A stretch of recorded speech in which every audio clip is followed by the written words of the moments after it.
안녕하세요. 저는 70세이고 현재 임대업으로 먹고 살고 있습니다.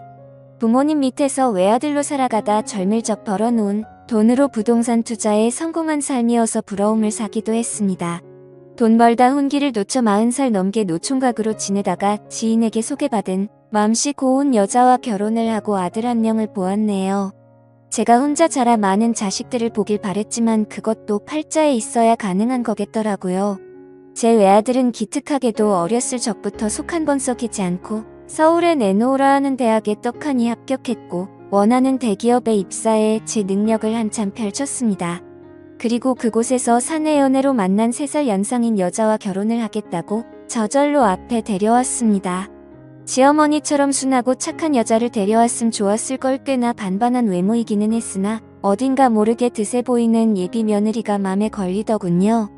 아들은 뭐가 울린 듯 콩깍지가 쓰였는지 계속 여자친구가 좋다 하니 자식이기는 부모 없다고 결국 아들을 위해 결혼을 허락하게 되었고 예비 며느리가 될 아이는 어느새 혼자 임신까지 한 채 배불러 썩 결혼식장에 들어갔습니다. 사실 예비 며느리는 어렸을 적 부모가 이혼해서 엄마는 바람나서 도망갔고 아빠 밑에서 동생과 함께 같이 살았다고 합니다. 뭐 그런 가정에 편견이 있는 건 아니었지만 그래도 기왕이면 다홍치마라고 귀하게 큰 내 자식이 여느 사람 못지않게 화목하게 자란 여자를 아내로 맞이하면 좋겠다는 욕심은 있었어요. 실제로 아들에게 여러 좋은 혼자 자리한 가득 들어온 것도 사실이었고요. 하지만 겉도 혼자 임신까지 해서 아들을 꽉 붙들어 놓은 며느리는 귀엽고 옆자리를 차지하고야 말았고 저희는 그 아이를 가족으로 맞았습니다. 달갑진 않았으나 아들이 사랑하는 여자였으니 며느리의 장점을 보고자 노력하며 마음을 달랬네요. 며느리는 스스로 쟁취하고 도전하고 이뤄내고 그 각박하고 어려운 상황에서도 보다 나은 환경에서 살고자 악착같이 공부해서 괜찮은 대학 나와 장학금으로 공부해 아들과 같은 회사에 입사했습니다. 번 돈으로 제 아버지 병원비 대고 동생 공부까지 시키고서 지원 수자금까지 척척 마련하니 참으로 똑 부러지고 생활력 강한 장점이 있는 아이더군요. 시부모에게도 살뜰하게 자라니 딱히 흠잡을 것도 없던 터였네요. 뭐 사람이 항상 완벽할 수만은 없으니 전 며느리를 맞아들이기로 하고 아들과 행복하기를 바랬습니다. 그러던 중 살면서 저는 인생이 최대 불행한 일을 겪어야 했습니다. 그날은 아내가 임신한 며느리 힘들다며 손수 만든 반찬을 애들 댁에 가져다 주었던 날이었어요. 아들이 엄마를 저희 집으로 다시 데려다 주는 데서 일어나 버리고 말았습니다. 역주행하는 음주 차량을 미처 못 보고 아들은 그대로 박아버렸고 그야말로 처참한 상태에서 음주 운전자를 비롯한 저희 아들 제 아내까지 저 세상으로 가고 말았어요. 소식을 들은 뒤 정신을 도저히 차릴 수가 없겠더라고요. 세상에 말도 안 돼. 늘 금하게 여행이나 잘 다니자며 행복하게 살길 바랬던 척했던 제 아내와 제 목숨과도 같던 제 아들 녀석이 저만 두고 세상을 등져버렸다는 소식에 저 혼자 이 남은 세상 살면 뭐하나 싶어 나쁜 생각마저 들었습니다만 며느리가 곁에서 힘을 주었습니다. 아버님 그러시지 마세요. 어머님이랑 그이 잘못된 건 너무나 안타깝지만 산 사람은 살아야죠. 제가 부족하지만 더 잘할게요. 이제 제 뱃속에 아기도 태어날 테고 그렇게 저희 가족 다시 한번 잘 살아야 하며 자신의 배를 어루만지는 며느리. 따지고 보면 제 처지보다 며느리 처지가 더 가여울 법인데 노인네가 앞길 창창한 청산과 부된 며느리를 위로해주지는 못할 망정 이런 약한 모습을 보이니 차마 부끄러운 면이 서질 않더라고요. 미안하다 아가 아버지가 내 마음 헤아리지 못하고 그저 내 생각만 했구나. 내 뱃속에 태어날 우리 손주도 있는데 내 말대로 산 사람은 살아야 하는 게 맞구나. 아버지가 앞으로 단단히 마음 먹고 우리 손주 봐서라도 못다한 사람 못까지 잘 살자꾸나 하며 며느리와 서로 다독여주기도 했네요. 며느리는 얼마 안가 출산을 했지만 며느리 곁에 있는 사람은 오직 저밖에 없었습니다. 출산하는 그 희망 순간마저 제 안 사람도 아들도 아무도 없다는 게 참으로 서글프더이다. 며느리와 저는 호를던 신인 상태에서 서로를 의지하며 손주와 인사를 했고 제 손주 녀석은 태어날 때부터 아비 얼굴조차 보지 못한 가엾은 신세가 되었습니다. 저는 손주를 아들만큼 업비어 겨 며느리에게 넉넉하게 생활비를 주며 어디 밖으로 일할 생각하지 말고 오직 손주 녀석만 신경 쓰고 잘 키우라 했습니다. 처음에는 괜찮다며 제 아이이니 제가 복직해서 돈 벌어 아들 교육시키겠다 했지만 그래도 어디 그런가요? 제가 없는 사람도 아니고 건물 임대로만 웬만한 잘 나가는 월급쟁이 분급 이상 나오는데 저는 손주와 딱 한 며느리를 위해서 아낌없이 내주었습니다. 그렇게 6여 년이라는 시간이 흘렀고 연애 때와 마찬가지로 며느리와 가까이 있는 곳에 다 자란 손주 재롱 보면서 저는 가는 세월 붙잡지도 못한 채 나이만 먹어가고 있었습니다. 며느리는 직장에 복귀하게 되었고 가까운데 사는 제가 손주를 데리고 와 항상 저희 집에서 시간을 보내곤 식사 후 집으로 가곤 했습니다. 제가 사는 이유는 자라나면서 아들을 빼닮아가는 손주를 보는 일이었고 아들 어렸을 적과 제 안 사람과 행복했을 적을 그리며 추억에 의지한 채 그저 눈 감을 날만에 기다리고 있었네요. 그러던 중 제게 들어오는 여자분이 있었습니다. 손주 유치원 같이 다니는 같은 반 아이 할머니였는데 와버린 자식을 대신해서 손녀딸을 봐주고 있는 사람이었어요. 그저 오다가다 인사하다가 이내 말 붙이는 사이로 그러다 차 마시고 식사하니 저희는 어느새 좋은 친구가 되었습니다. 정시라서 제가 정여사님이라고 불렀는데 우리 눈 감은 안 사람처럼 참으로 착하고 순박한 그런 사람이었어요. 지난 아픔을 가슴에 묻은 한 많은 세월 술 한잔하며 털어놓았더니 정여사님도 속에 있는 말을 털어놓으시더라고요. 그러셨군요. 참 자식 먼저 보낸 부모 심정은 말로 다 못 다하죠. 제 팔자도 어찌나 사나운지 남편 먼저 몹쓸병으로 잃고 막내딸마저 사고사로 잃었는데 어찌나 죽지 못해 사는 목숨인지요. 얼마나 그간 힘든 삶을 사셨겠어요. 누구보다 그 심정 이해합니다. 라며 서로 자식 잃은 마음을 위로해주기도 했습니다. 절대 한 사람 아니면 제 곁을 내어줄 수 없다 여겼는데 정이라는 게 참으로 무서워 마음이 열리더라고요. 가끔 저희 집에 와서 식사를 챙겨주기도 하고 집안 청소를 해주며 제 말동무를 해주었는데 어찌나 말을 곱게 하는지 젊은 청춘 마냥 막 설레거나 하진 않았지만 함께하는 시간은 참으로 즐거웠습니다. 저희는 친구 관계로 넘어 남녀로서 호감이 생겼고 점차 가까워져 요즘 사람 말로 여자친구 남자친구이지 않은 연인 사이가 되었답니다. 그런데 어느 날 미처 염두에 두지 못했던 일이 생기고 말았어요. 아버님 저 왔어요. 외근 중에 잠시 근처에 왔다가 들렸는데 저희 승준이 유치원에 잘 다녀왔어요 라고 웃으며 들어오는데 그때 하필 제 집에서 정여사와 그 손녀딸이 함께 시간을 보내고 있었고 정여사님은 익숙한 앞치마 차림으로 부엌에서 뭐를 한창 만들고 있었습니다. 당황스러워하는 며느리 앞에서 저는 떠듬거리며 정여사님을 소개했습니다. 며느라 인사하거라 우리 손주랑 같은 반 아이 할머니란다. 라고 인사를 하니 며느리 순간 새해지다 능청스럽게 웃으며 반갑게 정여사님을 맞아주었습니다. 민가 골치가 아파지더라고요. 며느리가 드셨년이 있었으나 생각이 깊어 이해해주려니 싶기도 했지만 마음이 썩 편하지 않은 건 사실이었습니다. 며느리는 정여사님을 보낸 후 평소처럼 손주 녀석을 데려갔고 다음날도 그 다음날도 정여사님에 관해 어떤 것도 묻지 않은 채 흘려보냈습니다. 폭풍전야로 저는 며느리의 눈치를 보며 정여사님을 숨어서 만나는 꼴이 되어버렸고 다행히 정여사님은 제 입장을 이해해 주셨는지 서운한 내색을 굳이 드러내진 않더라고요. 그런데 며느리가 어느 날 어떤 여성분을 제 앞에 데려왔습니다. 아버님 서로 인사드리세요. 이분은 저희 친척분 지인이신 한 여사님이세요. 음식 솜씨도 좋고 집안일도 깔끔하게 잘하셔서 아무래도 아버님께 필요하신 분 같아 모시고 왔어요. 월급은 제가 알아서 드릴 테니 걱정 마시고 편안하게 지내세요. 한여사라 하는 여자분은 두툼한 화장에 세련된 염색된 머리를 하고 전게 차려입고 왔더라고요. 이미 정여사님께서 가끔 와서 집안일을 도와주던 터이기도 했고 불편하기도 해 저는 좋은 말로 거절했습니다. 허나 며느리 끝까지 제 말은 듣지도 않은 채 계속 이분이 집안일을 해주면 좋겠다고 하는데 막무가내 식으로 나오는 며느리의 두 손도 발 들어버렸네요. 아니나 다를까 한여사가 오고 나선 정여사님은 집에 자연스레 발길이 뜸하게 되어버렸고 그 틈을 타 한여사는 제게 다가오기 시작했습니다. 늙음하게 여자복이 터졌는지 한두 번 피하고 거절하니 한여사는 자존심이 상했는지 노골적으로 저를 유혹했습니다.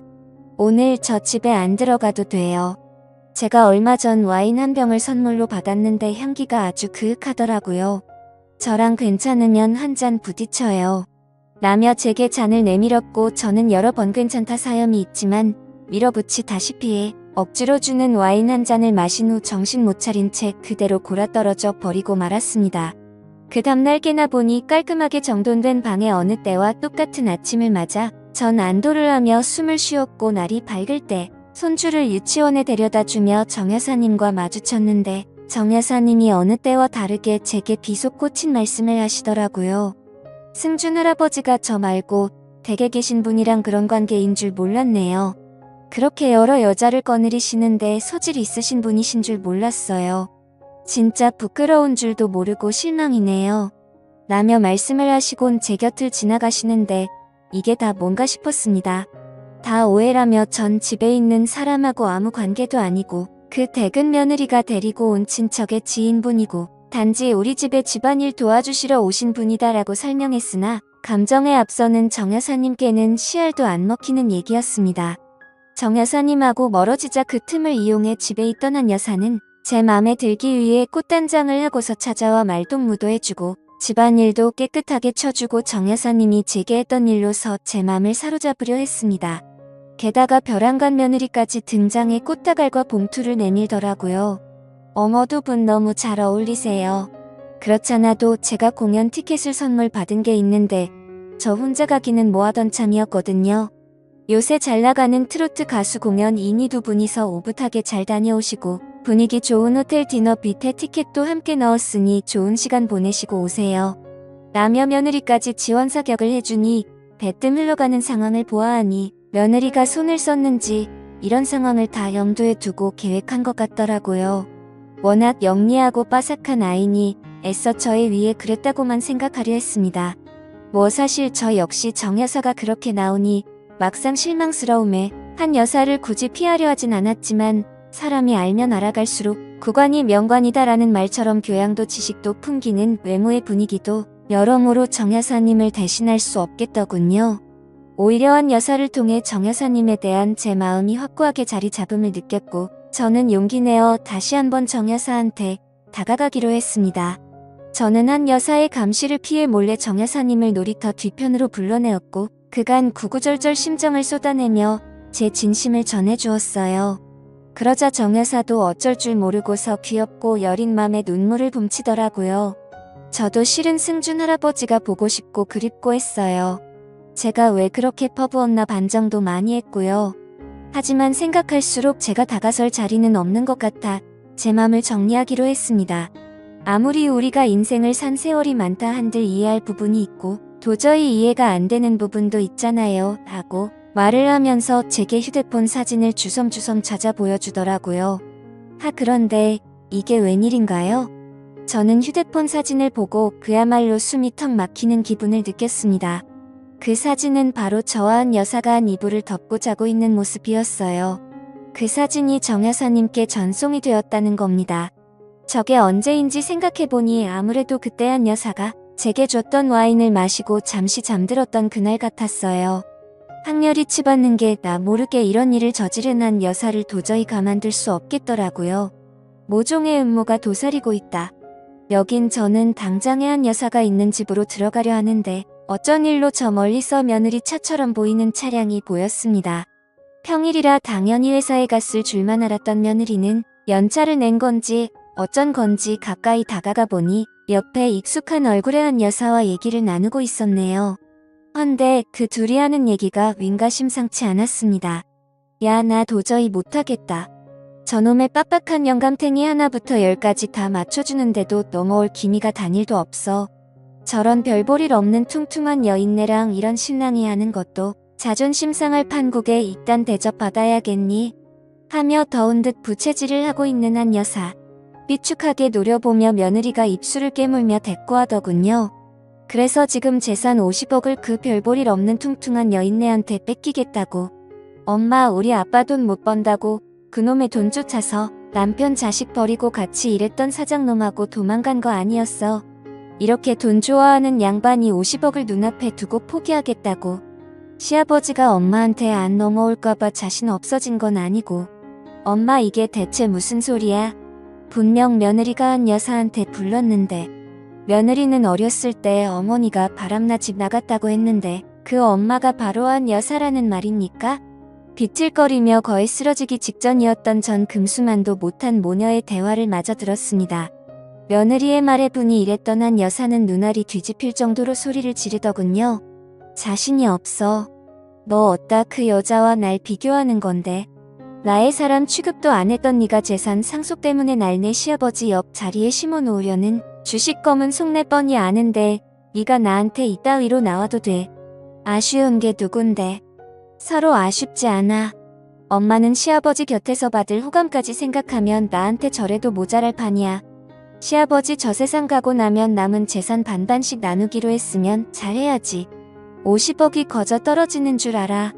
죽 써서 정 여사인지 뭔지 그 여자 주기 싫음 제대로 좀 하자고. 라고 얘기하더라고요. 그 소리를 듣는데 얼마나 손발이 부들부들 떨리던지.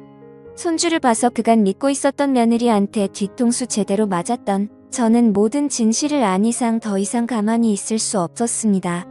떨리는 손을 가다듬고 애써 제 전담 변호사한테 전화를 넣으려던 찰나 그때 한 여사가 며느리한테 찍소리도 못하고 씩씩거리며 나오더군요. 어머 깜짝이야. 아니 세상에 왜 여기 있어요? 설마 지금 여기서 우리 얘기가 엿들은 거예요? 어머 기가 막혀. 기가 막힐 노릇을 당한 게 누군데 그 배치 같은 여자는 저를 보더니 오히려 자기가 기가 막히다며 황당하다는 얼굴을 하고 있는데 지 엄마 얘기를 듣던 며느리는 단걸음에 달려와 경악하며 아버님, 이게 어떻게 된 거냐면요. 말을 주춤거리자 저는 며느리를 붙잡고 흔들며 배신감에 치를 떤 채 절규했습니다. 며느리는 한동안 가만히 제게 당하고만 있다가 기왕지사 엎어진 일 갈 때까지 가보자란 심경으로 절 뿌리치며 뻔뻔한 자태로 내지르더군요. 내가 부끄럽긴 뭐가 부끄러워요? 어머님이랑 우리 그 이한테 부끄러운 건 아버님 아니에요. 시어머니 밖에 없으셨던 분께서 이제 와서 무슨 부귀영화를 누리겠다고 그런 여자랑 재혼을 할 생각을 하시냐고요. 그럼 우리 아들이랑 저는요. 낙동강 오리알대라고요.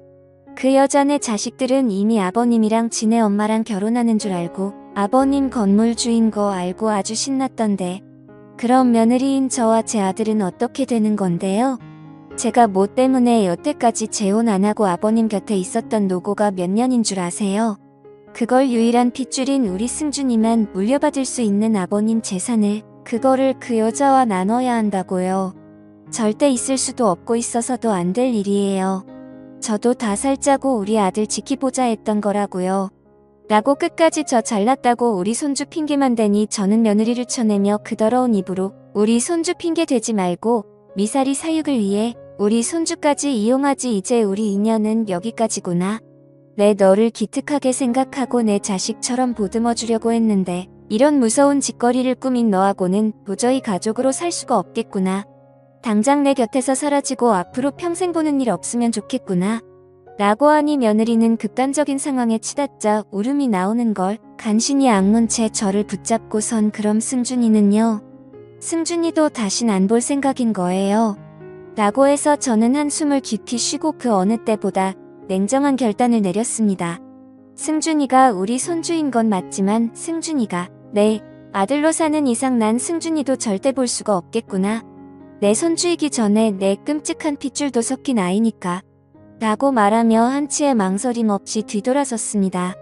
며느리는 그제서야 제 진심을 깨닫고는 그 와중에 잘못을 반성하기는커녕 저를 붙잡으며 울고불고 온갖 원망을 하며 독한 언성으로 시작했고 심지어 저를 향한 막말이나 저주도 서슴지 않았습니다. 추한 며느리를 보자니 남아있던 정마저 떨어져 관계는 파국으로 치닫게 되었습니다. 믿는 도끼에 발등 찍힌 저는 사람이 무서워져 더 이상 사람을 만날 수가 없는 지경에 이르렀고 심지어 미래를 함께하고 팠던 정여사마저 믿을 수가 없어 모든 인간관계를 정리한 채 살아나가고 있습니다. 그게 벌써 2년째이네요. 가끔 며느리와 손주가 곁에 있었던 지난 세월이 그리울 때가 떠오릅니다. 이렇게 된 건 다 누구의 잘못인 걸까요? 제가 뒤늦게 정여사와 만나 재혼하려는 게 그렇게 큰 문제였던 걸까요? 며느리가 그런 천인공노할 일을 저지를 만큼 만약 그렇다면 시간을 돌이키고 싶네요. 아무 일도 일어나지 않았을 때로 돌이키고 싶습니다. 오늘따라 먼저 떠난 아들과 제 아내가 참 그립습니다. 어쩌면 다시 만나지 못할 귀여운 손주 녀석도요. 어서 이 끔찍한 운명이 끝나길 바라며 괴로움을 털어놓고자 사연을 보내봅니다. 감사합니다.